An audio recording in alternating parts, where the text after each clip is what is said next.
Welcome, dear listener. Let us drift quietly into an older time. In the high hush of myth, there are tales that thunder, of wars between gods and monsters, of heroes blazing across the sky with fury and fate. But this is not that kind of tale. This is the slow story of a fall, of a god, not of lightning or war, but of fire and forge. A god with a limp, and with hands that shaped beauty from bronze. This is the gentle story of Hephaestus, the craftsman of Olympus, and the quiet day he fell from the sky. Tonight, we will not rush. We will wander slowly, with soft steps and silent thoughts, through the clouds of myth, through fire and metal, down from Olympus, across the ancient world, and into sleep. Close your eyes if you wish. Let the story unfold like the smoke from a hidden forge. Here begins the tale. So before you get comfortable, take a moment to subscribe and like the video, but only if you enjoy what I do here. And write in the comments from where you are and what time it is. Now turn off the lights and fan for the soft background hum. And let's get into the night journey together. High above the mortal world, far from cities and seas, stood a mountain so tall that its peak disappeared into the soft hush of the clouds. Olympus, the seat of the gods. But we will not see thunderbolts tonight. No tempest or triumph disturbs the peak. Instead, imagine it just before dawn, the hour when even the gods sleep lightly. The sky is a gray so pale it is almost blue. The stars have just begun to wink out. A light mist drapes over the mountain top like a silken cloth, blurring the golden halls and pillared courts of Olympus. There are no shouts, no quarrels, only silence and the faint rustle of clouds. In the great court of Zeus, all is still. A torch burns low. The breeze moves softly through the columns, stirring only the faintest chime from a hanging bronze bell, perhaps a forgotten creation from Hephaestus himself. The gods do not yet stir. Apollo's lyre is quiet. Ares dreams in restless half-slumber. Even Hera, proud queen, lies curled beneath a mantle of cloud, her brow unknotted in rare repose. Yet beneath this calm, behind this serene veil, something is shifting. Tonight's story does not begin with triumph or glory. It begins with a child born not into celebration, but into silence. Somewhere, in the chambers of the queen, Hera has brought forth a son. But this child is not perfect. His legs are twisted. His cry is not golden, but broken. His eyes, bright with a strange brilliance, do not charm the gods. Instead, they look on in discomfort. No celebration. No chorus of godly welcome. Only a frown and a decision. But for now, as the mists drift and the first light touches the highest peak, Olympus sleeps. And in its quietest room, a child with hands of future flame is left alone. There is a kind of silence that is not peaceful, not the hush of nightfall or the lull between waves, but a silence of omission. A stillness in which something is absent, something vital, something warm. This was the silence that greeted the birth of Hephaestus. Unlike the heralded arrivals of Athena from the brow of Zeus or the radiant birth of Apollo beneath the gaze of all Olympus, Hephaestus came quietly and in solitude, not born of union or passion, but of resolve, or perhaps resentment. The tale, as told in the gentler corners of myth, speaks of Hera alone. No father claimed this child. Hera, queen of the gods, determined to create life without Zeus, as if to match his earlier wonder when Athena emerged fully armed and wise from his head. And so, she shaped life without his fire. Whether from spite or pride or divine power, she brought forth a child, her own creation. But when the child came into the light, he was not what she expected. His form was not straight and symmetrical like the others. His foot was turned inwards, and his gait, even as a babe, was strange, uncertain. His cry was not the chorus of a godling, but high and strained, like wind passing through a broken reed. Hephaestus, even the name would come later, perhaps meaning shining one, or perhaps echoing some older root long forgotten. But in that moment, he was simply not what was wanted, not divine enough, not strong enough, not beautiful, And so he was cast down, thrown not by a jealous god or a wrathful enemy, but by his own mother. Imagine it, for a moment, through the haze of myth and memory. A small figure, barely formed, flung from the shining heights of Olympus. The wind catching him, the clouds parting, and the long fall beginning. No scream, no struggle, just descent. And as he fell, the gods turned their faces away. The heavens watched, but did not intervene. And in this space of salt and stone, Hephaestus grew not into a warrior, but into something stranger, gentler, and stronger. In the courts of Olympus, beauty was power, grace was worshipped, symmetry, strength, radiance. These were the coins of divinity. And Hera, queen of the gods, daughter of Titans, sister and wife to Zeus, was the embodiment of Olympian majesty. Regal, untouchable, draped in peacock feathers and laced in storms, her very presence could still the wind. But even in the divine heart, there are chambers not often spoken of, places not gilded or bright, but shadowed, where pride and pain quietly share space. When Hephaestus was born, Hera had expected more. She had conjured him alone, shaped from divine essence, as if to prove she could rival her husband's miracle of Athena, that she, too, could bring forth brilliance, alone, without consent, without union.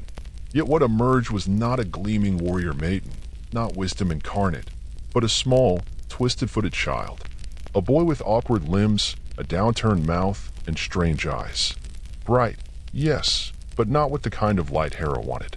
She looked at him, and for the first time in her long existence, saw a thing she had made that did not shine. Perhaps it frightened her.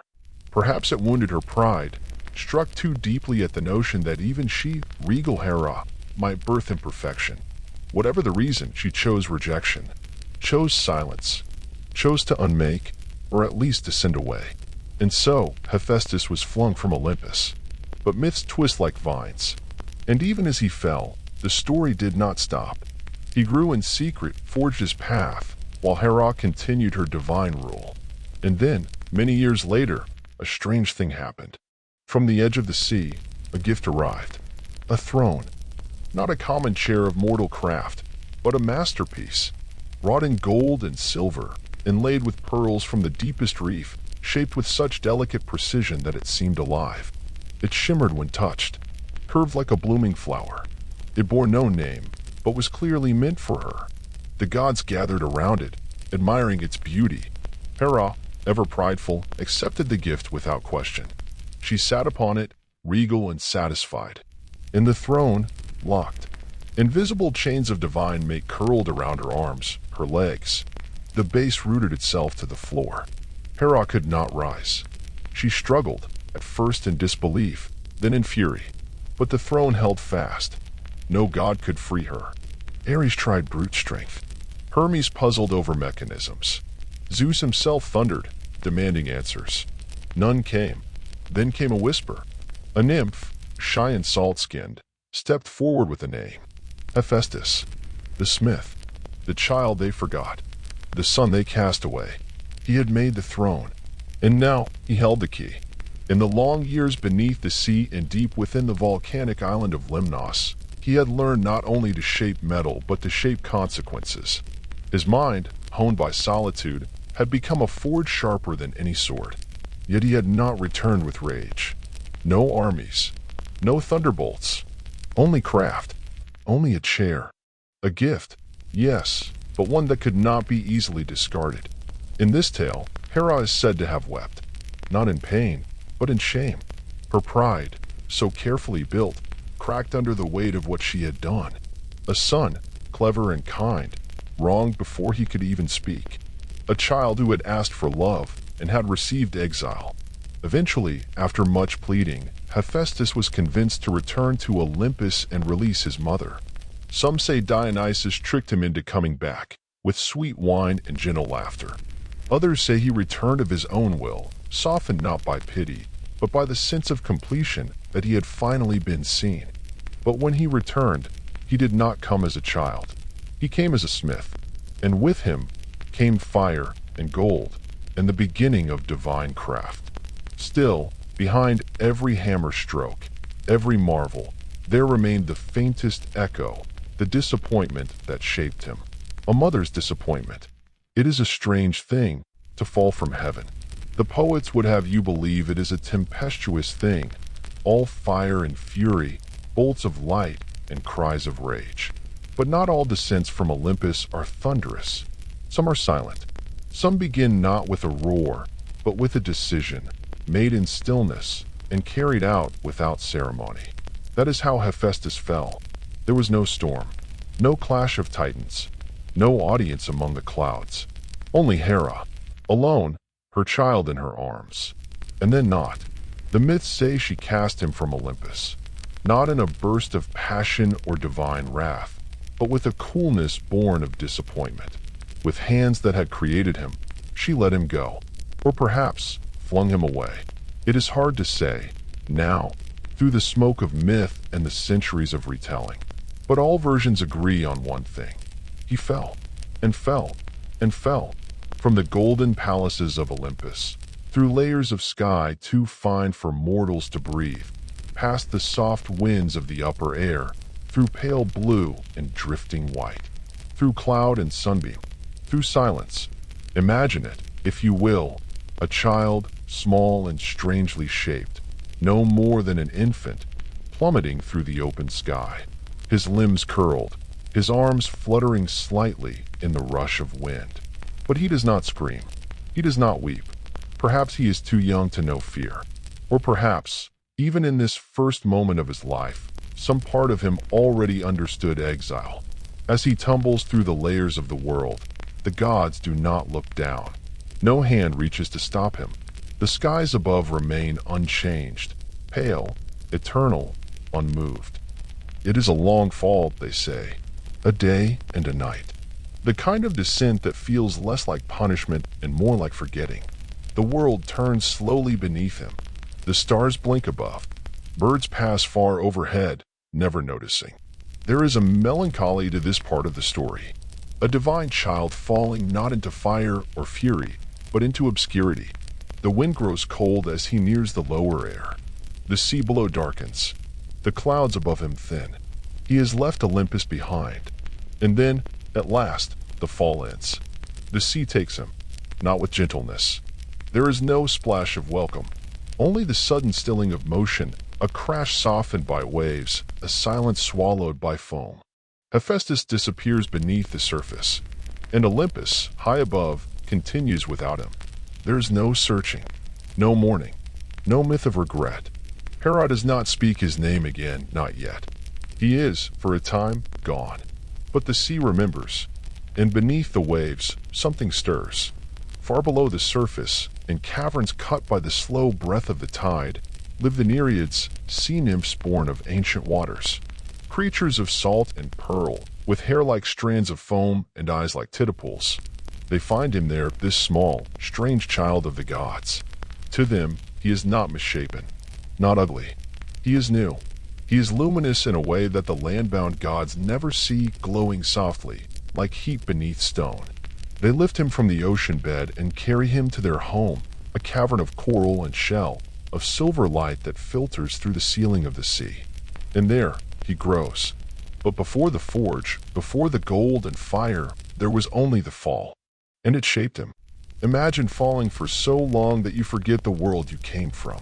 Imagine the silence wrapping around you like a second skin, the wind taking your name, the ocean giving you a new one. Hephaestus, the fallen, but also the survivor, the builder, the beginning of something new. For some, the fall is the end. But for Hephaestus, it was only the first shaping, the first beat of the hammer on the anvil of his life. The sea, they say, forgets nothing. It has no temples and keeps no scrolls, but its memory is deeper than time. When the mountains were young, the sea was already old. It watched the gods rise, watched them falter, watched them fall. And so it was that when a child fell from Olympus, not in glory, not in fire, but in silence, the sea took him in. The waves closed over the small, limping godling like the closing of a book. He sank, slowly, gently now. The momentum of his fall was gone, replaced by the soft pull of water and gravity, dragging him down into cool darkness. At first, he drifted. There was no breath in him, but neither did he drown, for he was still divine, however slight, and his body was not bound to the limits of mortal flesh. He floated past drifting weeds and columns of light. Fish darted past like sparks from a forge. The pressure grew. The color of the water deepened from turquoise to slate, then to black, and then motion. He was not alone. The sea nymphs found him. They were daughters of Nereus and Doris, Nereids, older than Olympus, older even than Hera's throne. Gentle spirits of wave and tide, wearing robes of sea foam and coral, with hair like drifting kelp and eyes like moonlight on water. They saw the child and did not look away. To them, he was not a thing to be cast off. His legs were twisted, yes, but the sea is a place of strange shapes. The curling of shells, the angles of starfish, the long arms of octopi. They had never worshipped symmetry. They lifted him in their arms, soft as sea silk.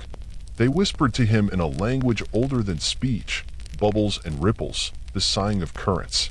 He did not answer, but he opened his eyes, bright gold, flickering, like embers. They carried him down to where the sun could no longer reach. There, in the hollows of the seabed, where the earth cracked and steamed, they made a home, a cavern shaped by time and salt, walls of coral and basalt, floors of black sand.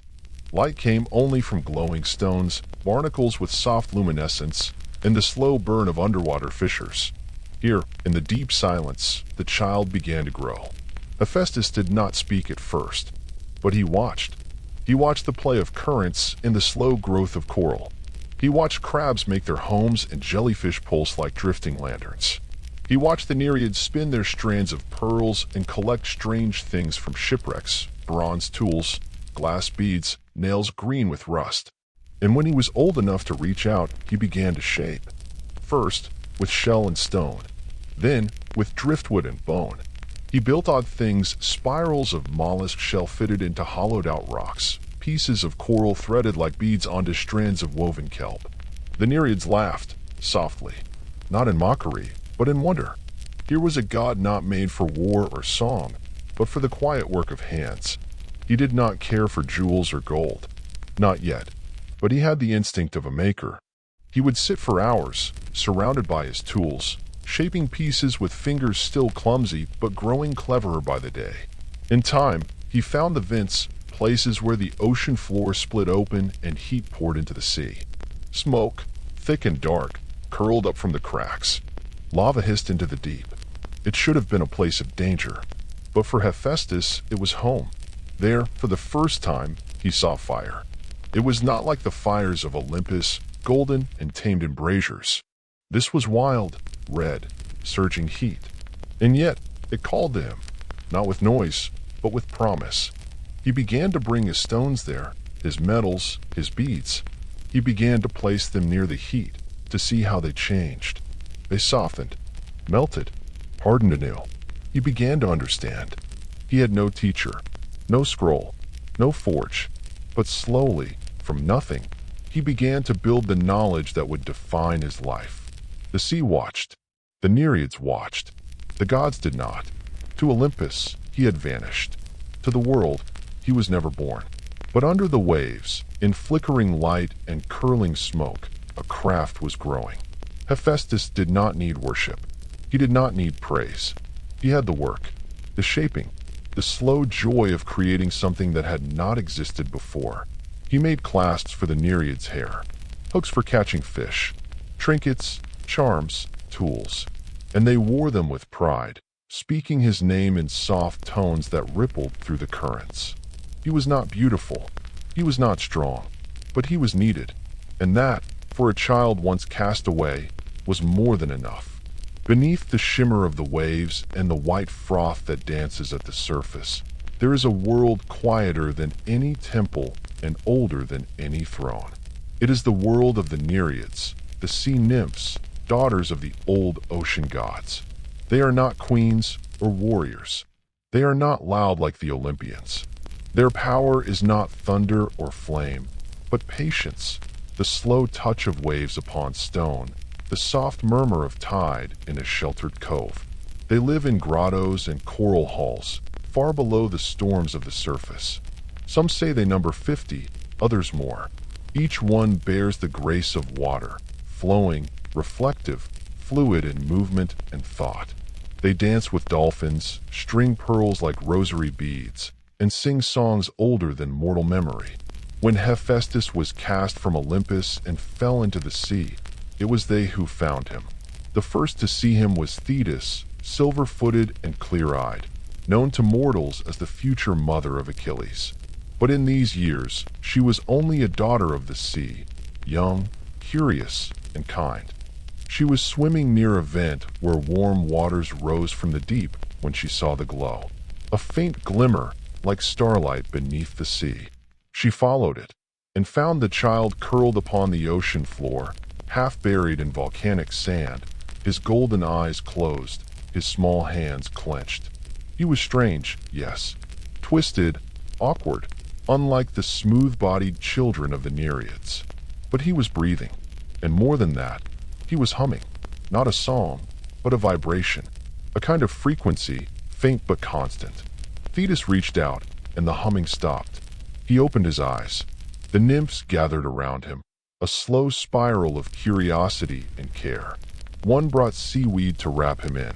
Another cradled his head. A third gathered shells as a kind of offering. They did not ask who he was.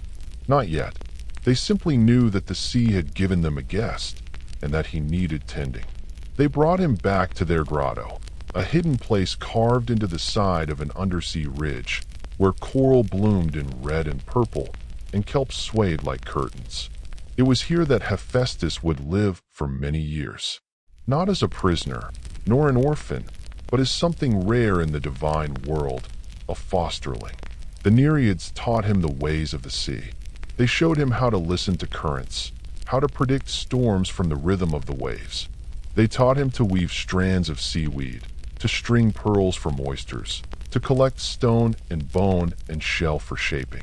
From Galen, the calm one, he learned stillness, how to sit for hours, waiting, thinking. From Psamathe, he learned how to find beauty in roughness, how to polish driftwood, how to smooth broken coral. From Dodo, he learned to laugh. She showed him the way bubbles rose from his nose when he tried to hum beneath the water. He would wrinkle his nose and try again, and again, and again. From Thetis, he learned something else. Not a skill, but a feeling, belonging. For though he looked different, though he moved with a limp even in water, the nymphs never treated him as less. They welcomed him, in their quiet way, never fussing, never questioning too deeply. He was, simply, Hephaestus, a boy who had fallen, a boy who was learning. There were no golden halls in the grotto, no feasts or divine declarations, but there was peace. And in that peace, Hephaestus found space to explore. He began to build. With bits of coral, smooth glass, and ancient nails gathered from shipwrecks, he made toys at first, small fish that twisted when turned, crab shells that opened and closed with a tug of kelp string. Later, tools. He made combs for the nymph's hair, hooks for hanging kelp-woven baskets. He tried, once, to build a mirror from beaten copper, and though it came out warped, Galen said it was lovely. And then, one day, he made something with moving parts, a hinge. Two plates joined by a pin, moving together smoothly.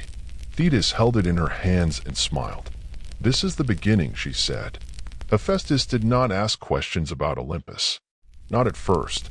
But sometimes, at the edge of sleep, he would ask Thetis, "Where do the stars go?"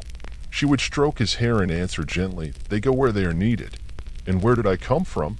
he asked, one night. "You came from above," she said, "but the sea caught you." And that was enough. He did not ask more. Not yet. Years passed beneath the waves, soft as kelp.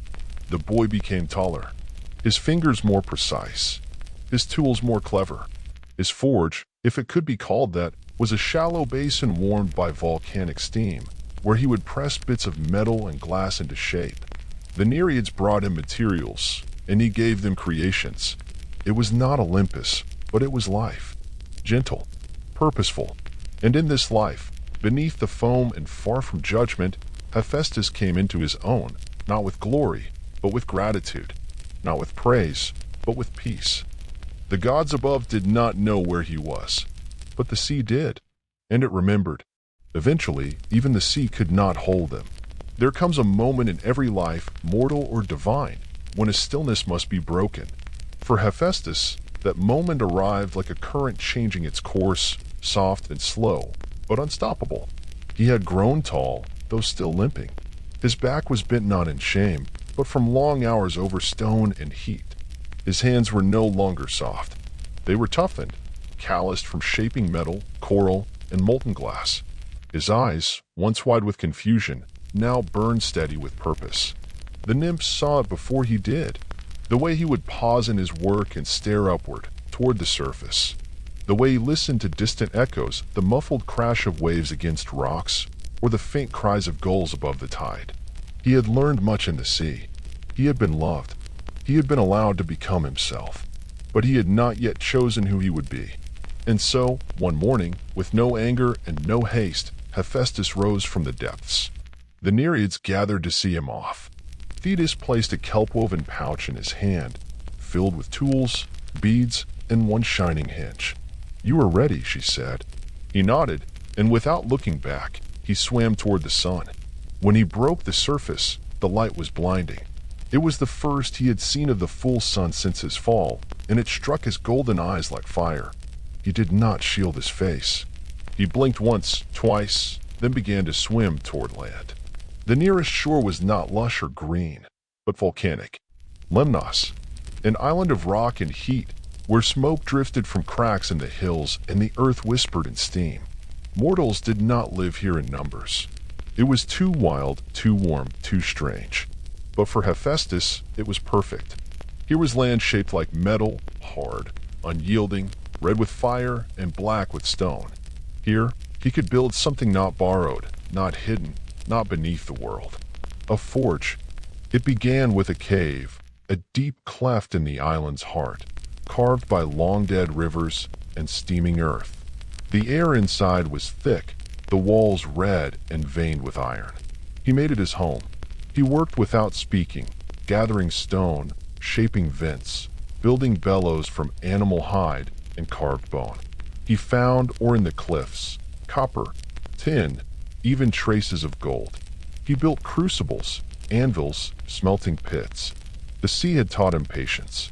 Lemnos taught him endurance. He built a forge, not just a place to burn, but a place to shape, a place to transform. And when he lit the fire for the first time, the smoke curled upward into the sky, not in a column, but in a spiral, like a signal. The gods took notice, but Olympus was far away. They did not send messages or messengers. They watched. Hephaestus worked. He shaped tools, gears, hinges, clasps. He forged intricate pieces, testing their balance and weight. He made simple things, too. Nails, horseshoes, buckles. But even these were perfect. No rough edges. No weakness. He made for no one. He simply made. The people of nearby lands began to whisper. Sailors spoke of a smoke-wreathed figure seen on Lemnos, moving through fire and steam. Fishermen claimed to find tools left by the shoreline, hooks sharper than any made by mortal hands. And Hephaestus, alone in his forge, did not seek fame. He worked until his hands ached and his breath was thick with heat. Then he would sit at the mouth of his cave, watching the horizon, listening to the faint sound of waves. He never stopped thinking of the sea. But the forge was his now, his choice. He had built it himself.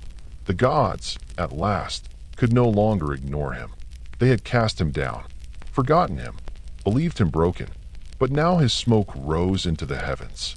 Now his craftsmanship moved through the world like whispers. Now they saw that even in exile, he had made something divine. Hephaestus, the name once spoken in dismissal, became a word of awe. And when the time came, when Olympus found itself in need of what only he could offer, they would remember him. But that is for another chapter. For now, let us sit at the entrance of the forge, as the smoke curls into the air, and the fire glows beneath the stone. The god who fell is rising, not with war, not with song, but with the steady rhythm of the hammer. In the beginning, Hephaestus built for need. A hammer, a pair of tongs, a file of bone. The simplest tools, made from stone and heat and the metals he drew from the stubborn rock of Lemnos. They were crude at first, yet precise, each one a small experiment, a quiet victory. He did not need blueprints. He did not copy from others. His mind was the mold, his instinct the fire. The hammer was his favorite, not for war, not to strike down enemies, but to shape. A tool not of destruction, but of transformation. With it, he softened stubborn copper, coaxed bronze into bloom, and chased gold into coils so fine they caught the wind. He made bellows, first from stitched hide and reed, then later from carved and jointed bronze, machines that breathed fire with every squeeze. He shaped the anvil with care, balancing weight and echo until every strike rang true. These were his companions, his creations. Not followers, not worshippers, but extensions of his hand. He learned to see the soul of things, not in the way the gods spoke of fate or prophecy, but in the quiet way iron bends differently from tin and gold sighs when melted properly. He learned how to test the purity of metal by scent alone, how the color of flame tells a story, how the shape of a mold can carry the curve of a thought. In time, his forge became more than a workshop. It was a sanctuary, a temple not of worship, but of work. He fashioned hinges that whispered when they opened, chains so light they floated on water, ears with teeth finer than a hair that turned without a sound. He began to carve symbols, not divine runes, but personal ones, a spiral for balance, a square for honesty, a dot for breath. He placed them on his tools, not to boast, but to remember. Each tool had a purpose. Each tool had a lesson. He forged a chisel so sharp it could split obsidian like glass. He made a drill that turned by the movement of heated air, the first hint of mechanics. And when the forge grew too hot for his own hands, he shaped gloves from cooled leather and lined them with flexible bronze. Nothing escaped his attention, not even beauty. Though cast out by a goddess who prized perfection, Hephaestus did not turn away from beauty. But his was a quiet beauty, the kind that lies in balance and symmetry of weight and form. A clasp that closes with a soft click. A hinge that turns with no resistance. A line of gold inlaid so precisely that it vanishes at a distance. He found beauty not in marble or song, but in function and grace through use. A well-made tool, he believed, was a kind of truth. And then, the inventions began. Small at first. A lantern that never blew out. A brazier that burned without coal. He forged a wheel that turned by the heat of a single candle. A box that opened only when the sun struck it from a certain angle. He built arms that could lift more than his own, and tools that worked while he slept. The forge became filled with subtle motion, bellows pumping in time with wind chimes, water cooling channels that trickled through stone, fires that knew when to smolder and when to flare. It was here, in solitude and smoke, that he laid the foundation for every marvel the gods would one day beg of him. But he still made things for himself. He made a stool that tilted just so, to rest his bad foot. He made spoons with curled handles that never rolled away. He made locks that clicked softly, not to keep people out, but to hold thoughts in. He was not lonely. He was becoming. And above the island of Lemnos, the smoke curled still steady, not frantic. A signal not of danger, but of work well done. The gods had eyes. They saw. They whispered. He works alone, they said. He shapes what no other god can. His tools are too fine for mortal hands. But none dared approach. Not yet. They did not know what they would find. Hephaestus did not care. His hammer was warm in his hand. His forge glowed steadily. The world turned. And the god who fell continued to build, tool by tool, truth by truth. In the quiet forge on Lemnos, the fires burned on, never roaring, never fading, only steady. Years passed, though time meant little to gods. Still, the world turned. Mortals came and went. Seasons shifted. The gods of Olympus, untouched by time, continued their dramas and feasts, their wars and weddings, their jealousies and judgments. And Hephaestus? He remained. Not forgotten, not anymore, but left alone, until Hera's throne betrayed her.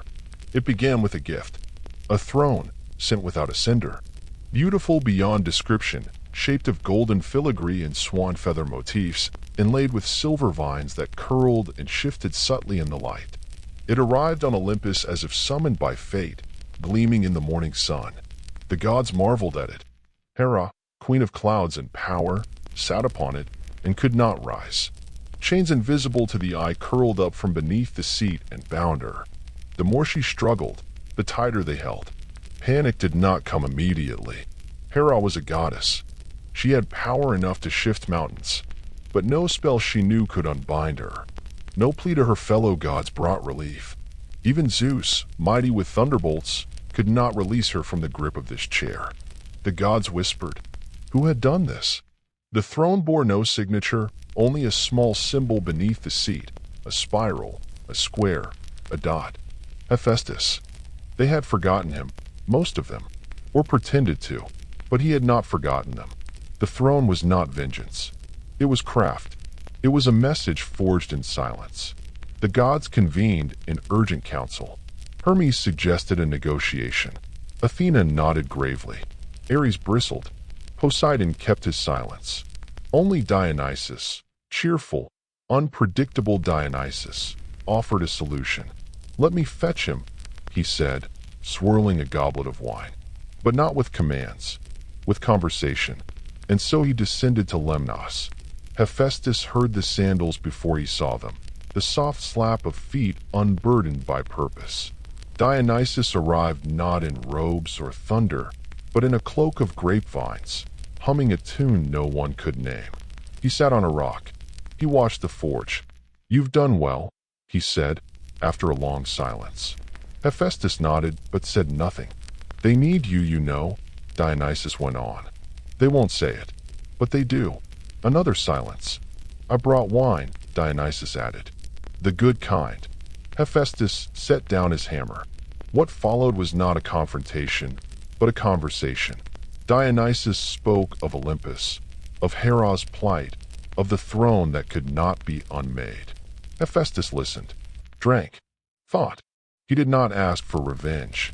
He did not raise his voice. He simply waited for the right words. And when they came, words like welcome and return and forgive, he agreed. But on one condition. He would not come back as a castaway. He would return as a craftsman, a god in his own right. And so, together, they rode, not in a chariot, but atop a mule, a slow and steady beast that plodded up the winding path to Olympus. Not in triumph, not in haste, but in truth. When he arrived, the gods stood in silence.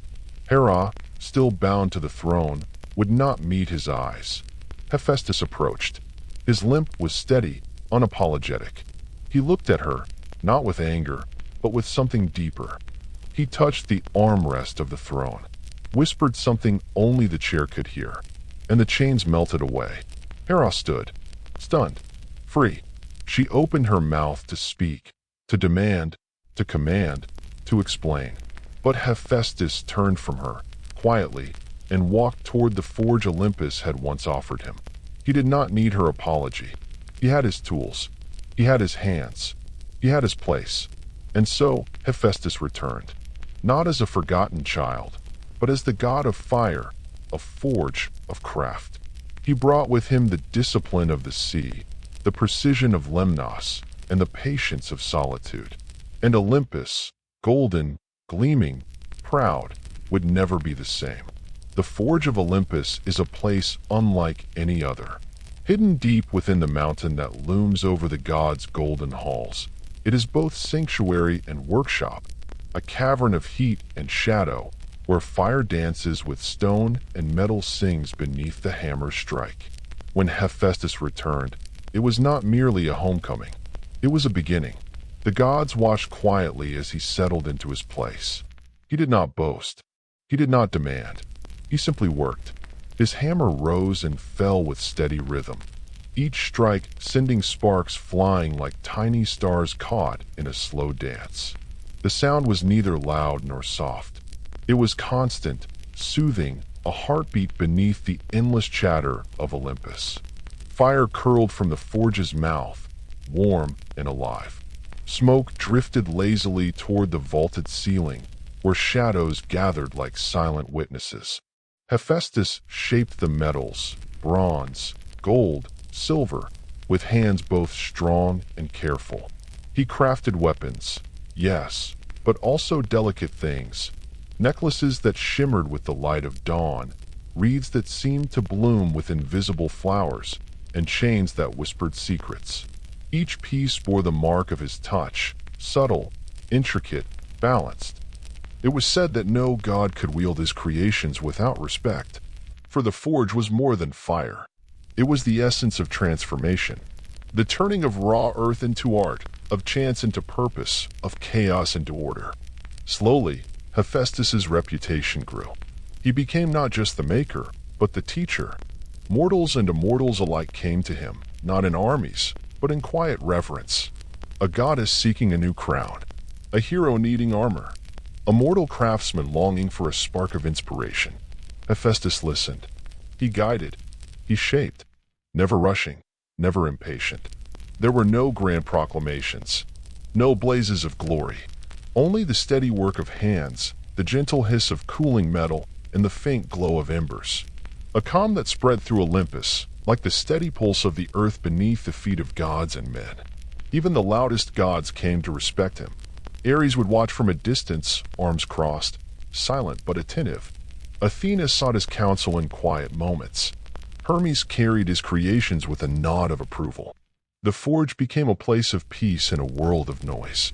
And Hephaestus, once cast out, once forgotten, found his place not through thunder or command, but through the slow, patient rhythm of creation. Hephaestus's hands, once uncertain and awkward, had grown steady and sure. The forge had shaped him as much as he shaped the metal that passed beneath his hammer. With every creation, he wove quiet stories of care, strength, and subtle beauty. His gifts were not only for gods, but for mortals as well, each one crafted with patience and thoughtfulness, designed to serve, protect, and inspire. Among the first was the armor of Achilles. It was no ordinary armor, but a masterpiece wrought from divine fire and tempered with the wisdom of the sea and the earth. Every plate shimmered with strength, every joint moved with grace. It was both shield and song, a silent promise of protection and honor. Achilles wore it into battle, and though his fate was bound to tragedy, the armor spoke of a maker's devotion, quiet, enduring, and unyielding. For the gods, Hephaestus fashioned treasures that carried stories in their very form. Aphrodite's girdle, woven with threads of gold and enchanted to stir love and desire. It was not merely an ornament, but a symbol of power, subtle and enchanting. Hermes' winged sandals, light as a breeze, allowing the messenger god to glide between worlds with effortless speed. And the thunderbolts of Zeus himself, crafted with such precision that each strike was a perfect arc of divine justice. But Hephaestus's gifts went beyond grandeur. For mortals, he made humble tools with the same care, a plow that turned the earth easily, a smith's hammer that never bent, a lock that protected a home without harsh sound or clatter. He believed beauty and function were intertwined. A well-made tool was a kind of poetry, quiet, practical, and elegant. Many came to him with requests, but Hephaestus never rushed. He listened deeply, weighing each need with care. The forge was a place of slow work, and every gift was born from the steady pulse of fire and thought. There was no hurry, only the gentle rhythm of creation. Some gifts carried blessings, others bore warnings. The shield of Heracles, forged with care, bore symbols of strength but also of sacrifice, a reminder that power carries cost. The chariot of Helios, designed to carry the sun across the sky, balanced weight and speed with delicate precision, honoring the eternal journey between night and day. In all things, Hephaestus poured not just skill but intention, an offering of peace and purpose, shaped slowly, lovingly, and without pride. In the quiet forge on Olympus, gifts became prayers, whispers of hope in metal and fire. And through them, Hephaestus found connection. Between gods and mortals, between exile and home, between fire and form.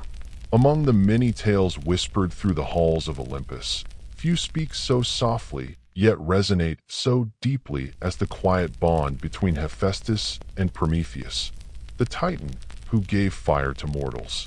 Their stories, entwined like the gentle smoke from a forge, tell of gifts shared, burdens borne, and the subtle ways power flows from one hand to another. Prometheus, whose name means forethought, was known for his wisdom and compassion.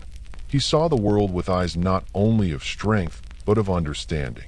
When he gifted fire to mortals, a flame to warm, to cook, and to create, he gave them a spark of the divine. But fire, like all power, is a double-edged flame. It brings light and heat, but also danger and responsibility. It was Hephaestus who gave fire its form. While Prometheus gave the flame itself, Hephaestus shaped it into tools, into instruments of change. In the deep heat of the forge, the raw fire became copper, bronze, iron, metals that could be worked, bent, molded. Their work was complementary, a quiet partnership. Prometheus's gift was a beginning.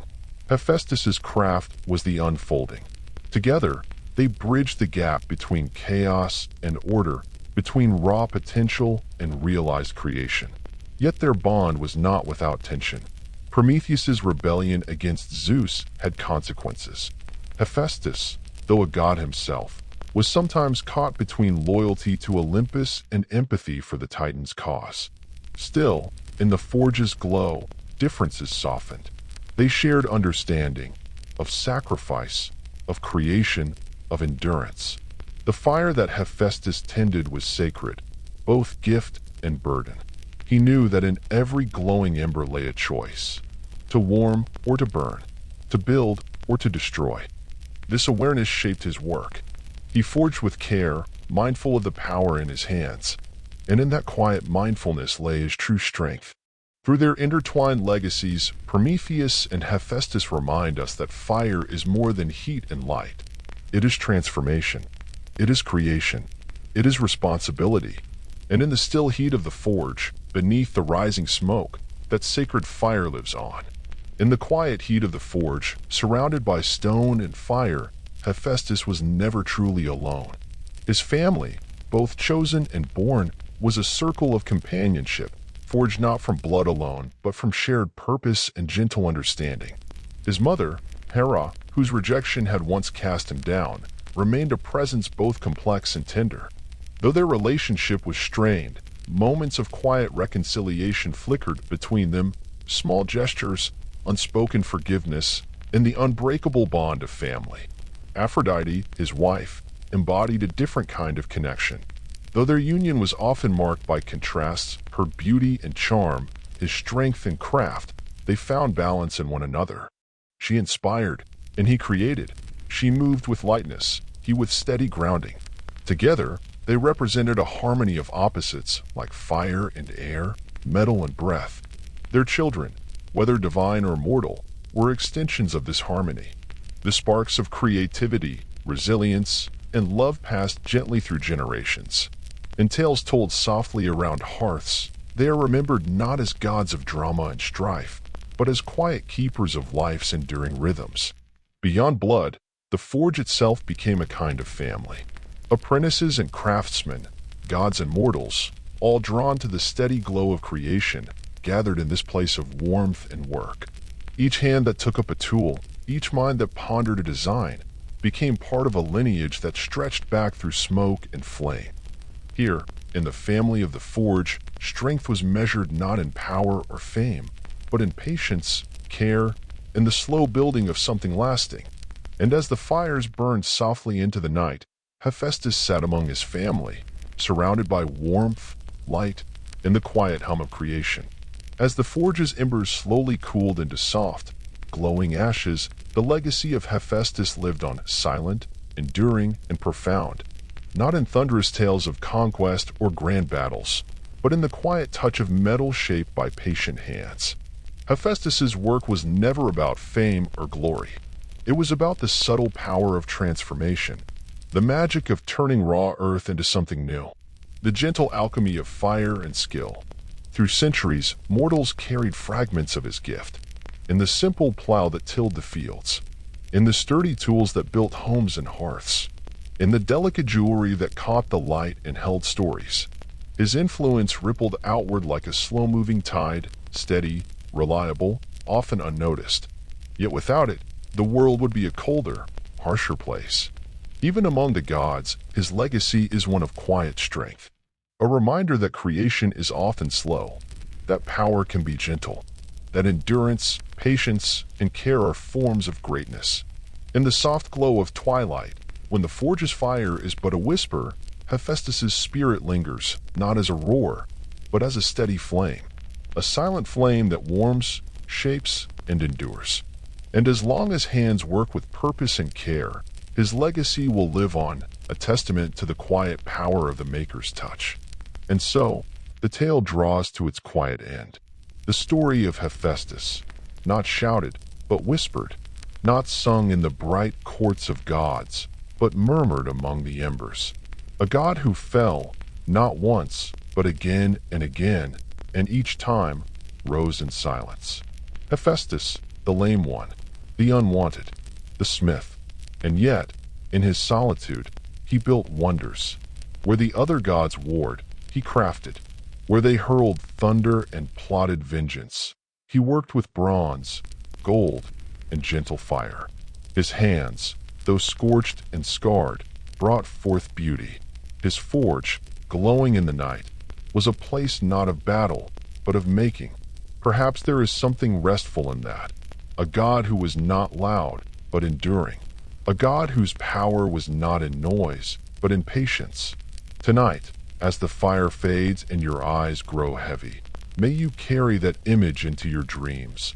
A quiet forge in the dark, smoke curling toward the stars, and a divine smith, working steadily beneath it all. Thank you for sharing this time together. Rest well. Good night.